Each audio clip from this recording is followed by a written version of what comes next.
July ২০২৪ fascist Hasina সরকারের নিপীড়নের ভারে ক্লান্ত হয়ে জেগে উঠেছিল দেশের ছাত্র জনতা। মানুষ রাস্তায় নেমেছিল নিজের অধিকার আর স্বাধীনতা ফেরত পেতে। আন্দোলনের চূড়ান্ত ফলাফল ৫ আগস্ট এলেও এর পেছনে ছিল বিএনপির দীর্ঘ সময়ের ত্যাগ, তিতিক্ষা ও নির্যাতিত হওয়ার ইতিহাস, যার বিস্ফোরণ ঘটে ২৪ জুলাইয়ে।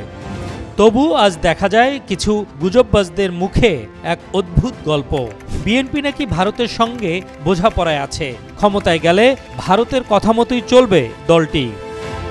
কিন্তু বাস্তবতা জানলে বোঝা যায় এই কথাগুলো শুধু গুজব নয়, ইচ্ছাকৃত অপপ্রচার। প্রতিষ্ঠার পর থেকে আজ পর্যন্ত বিএনপি কখনোই কোনো বিদেশি শক্তির সামনে জাতীয় স্বার্থ বিসর্জন দেয়নি।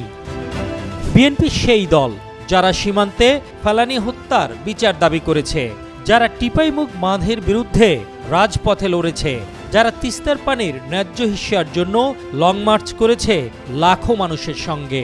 চলুন দেখি তথ্য ও বাস্তবতা কি বলে।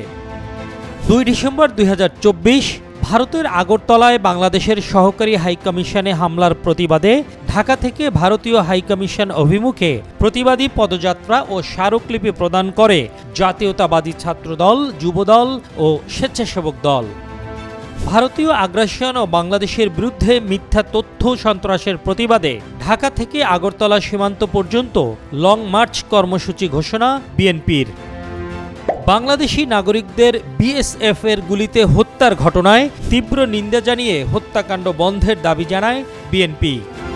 তিস্তা নদীর পানির ন্যায্য হিস্যা দাবি করে বিএনপি লং মার্চ কর্মসূচি শুরু করে, যা ব্যাপক সাড়া ফেলে পুরো দেশে।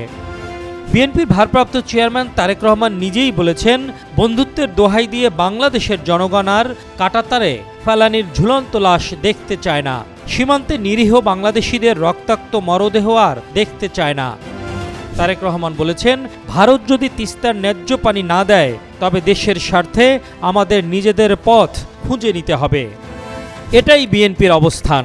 বাংলাদেশের স্বার্থ আগে, দলের স্বার্থ পরে। আগামীর বাংলাদেশ কোনোভাবেই কোনো শক্তির কাছে নতজানু হবে না।